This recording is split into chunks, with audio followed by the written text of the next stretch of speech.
Hello everyone, class 8 Grow with Maths exercise 1.2 question number 4 check whether the following statements are true or false। आपको find out करना है कि जो भी statement दिया गया है वो सही है या गलत है। If true state the property, यदि सही हो तो उसकी प्रॉपर्टी आप बताइए कि कौन सी प्रॉपर्टी है। यहाँ पे फर्स्ट दिया गया है -4/7 -7/8 इक्वल 7/8 -4/7। पहले तो इनको हम सॉल्व करेंगे। यहाँ पे इक्वल का सिंबल देंगे तो ये देखना है कि ये जो एलएचएस में टर्म दिया गया है उनका वैल्यू, आरएचएस में जो टर्म दिया गया है उनका वैल्यू क्या सेम आता है, इक्वल आता है। यदि इक्वल आएगा तो ट्रू होगा और यदि इक्वल नहीं आएगा तो क्या होगा, फॉल्स होगा। तो क्या करेंगे, यहाँ पे 7 और 8 माइनस का सिंबल दिया गया यानी माइनस करेंगे, और जो भी दिया गया अनलाइक फ्रैक्शंस दिए गए 7 और 8 का एलसीएम पहले यहाँ पे हमने क्या कर दिया, हाँ यहाँ पे डबल टाइम लिखा है। क्यों लिखा है कि -4/7 -7/8 इक्वल 7/8, यहाँ पे डबल सिंबल है तो माइनस माइनस क्या हो जाएगा, +4/7। एलसीएम फाइंड आउट करना, 7 8 56, फिर 7 8 जा 56 और 8 4 जा 32 यानी -32, माइनस का सिंबल, 8 7 जा 56, 7 7 जा 49 -49। सेम कंडीशन यहाँ भी आएगा। एलसीएम 56, 8 7 जा 56, 7 7 जा 49 प्लस का सिंबल, 7 8 जा 56 और 8 4 जा 32। यहाँ पे दोनों निगेटिव हैं।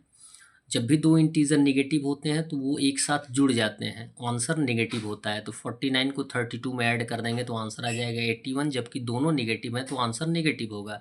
तो -81/56, और यहाँ पे 49 + 32 करेंगे तो 81/56 आएगा। अब आपको दिखाया गया है कि LHS नेगेटिव है और RHS क्या है, पॉजिटिव है। इट मीन्स ये एक दूसरे के इक्वल नहीं है, तो हम इसमें लगाएंगे is not equal.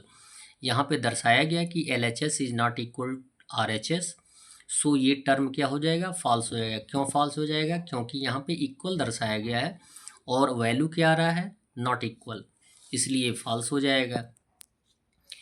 Second question दिया गया -5/6 -2/9 -7/12 इक्वल -5/6 -2/9 -7/12। पहले हम क्या करते हैं, ब्रैकेट को सॉल्व करते हैं। तो जो ब्रैकेट के बाहर टर्म्स होते हैं उनको सेम लिख लेते हैं, जैसा होता है। -5/6 माइनस 9 और 12 का एलसीएम 36 और 9 4 जा 36 और 4 2 जा 8 माइनस 12 3 जा 36 और 7 3 जा 21 इक्वल 6 और 9 का एलसीएम 18 आएगा। 6 3 जा 18 और 5 3 जा 15, -5 है तो -15 आ जाएगा। माइनस का सिंबल, 9 2 जा 18 और 2 2 जा 4, ब्रैकेट के बाहर -7/12 है, सेम आ जाएगा।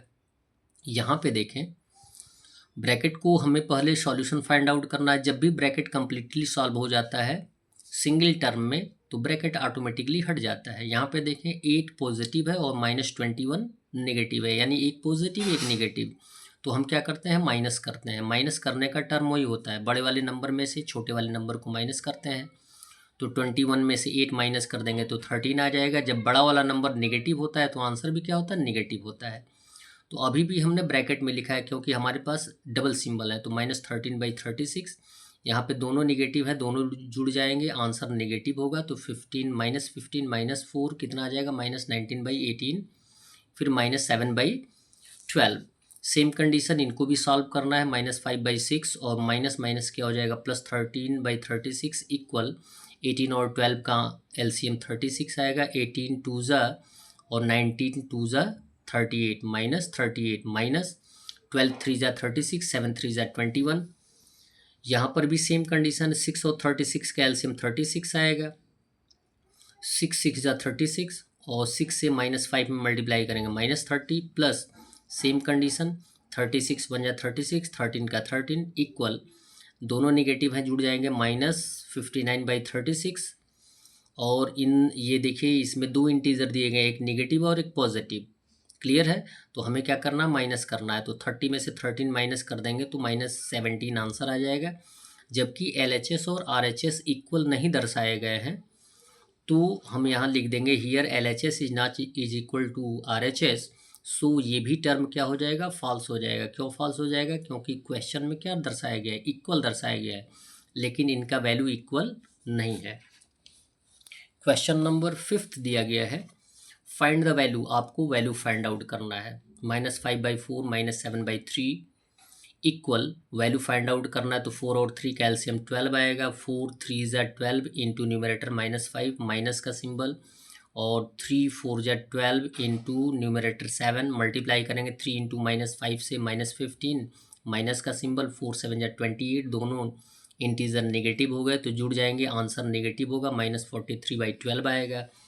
सेकंड दिया गया 6/5 -1/5 इक्वल 5 और 5 दोनों यदि लाइक टर्म होते हैं तो एलसीएम सेम होता है और न्यूमरेटर को प्लस माइनस कर देते हैं, तो 6 - 1 इक्वल हो जाएगा 5/5, और यदि न्यूमरेटर और डिनोमिनेटर दोनों इक्वल होते हैं तो दोनों कट जाते हैं, आंसर क्या आता है 1।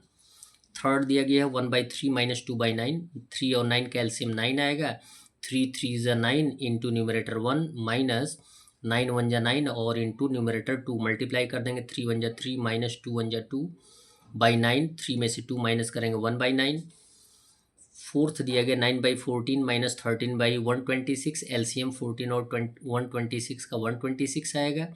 14 से 126 में डिवाइड करेंगे तो 9 इंटू न्यूमरेटर 9 आएगा, फिर माइनस का सिंबल, 126 से 126 में डिवाइड करेंगे 1, न्यूमरेटर 13 मल्टीप्लाई कर देंगे, 9 9 जा 81 माइनस 13 1 जा 13, 81 में से 13 माइनस कर देंगे तो आंसर आ जाएगा 68/126। यदि दोनों टर्म रेड्यूस होने वाले हैं तो रेड्यूस कर देंगे, 2 से काटेंगे 34, 2 से काटेंगे 63। अब किसी एक नंबर से नहीं कटने वाला है तो हम आंसर लिख देंगे 34/63।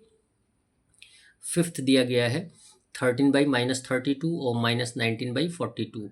जब भी आपको प्लस माइनस करना होता है तो डेनोमिनेटर पॉजिटिव होना चाहिए। पॉजिटिव बनाने का टर्म हमने आपको बताया है -1 से दोनों टर्म में मल्टीप्लाई करके न्यूमरेटर और डेनोमिनेटर में, तो आंसर आ जाएगा -13/32 -19/42। 32 और 42 का एलसीएम आएगा 672। 32 से 21 टाइम्स डिवाइड करेंगे तो 672 आएगा, इंटू न्यूमरेटर -13 माइनस 42 से 16 टाइम्स डिवाइड कर देंगे तो 672 आएगा, इंटू न्यूमरेटर 19 मल्टीप्लाई कर देंगे 21 इंटू -13 हो जाएगा -273, माइनस का सिंबल 16 इंटू 19 मल्टीप्लाई कर देंगे 304 बाई एलसीएम रहेगा 672। क्लियर है, दोनों निगेटिव हैं जुड़ जाएंगे लेकिन आंसर क्या आएगा, निगेटिव ही आएगा, -577/672। लास्ट दिया गया है 2/3 - 4/7 इक्वल 3 और 7 का एलसीएम 21, 3 7 जा 21 इंटू न्यूमरेटर हो जाएगा 2 माइनस 7 3 जा 21 इंटू न्यूमरेटर 4 मल्टीप्लाई कर देंगे, 7 2 जा 14 माइनस 4 3 जा 12, 14 में से 12 माइनस कर देंगे 2/21, आंसर आ जाएगा। That's all. कमेंट में आप अवश्य बताएं, यदि आपको क्वेश्चन कोई पूछना हो तो अवश्य पूछें। That's all. वीडियो को लाइक करें और चैनल को सब्सक्राइब करें। धन्यवाद।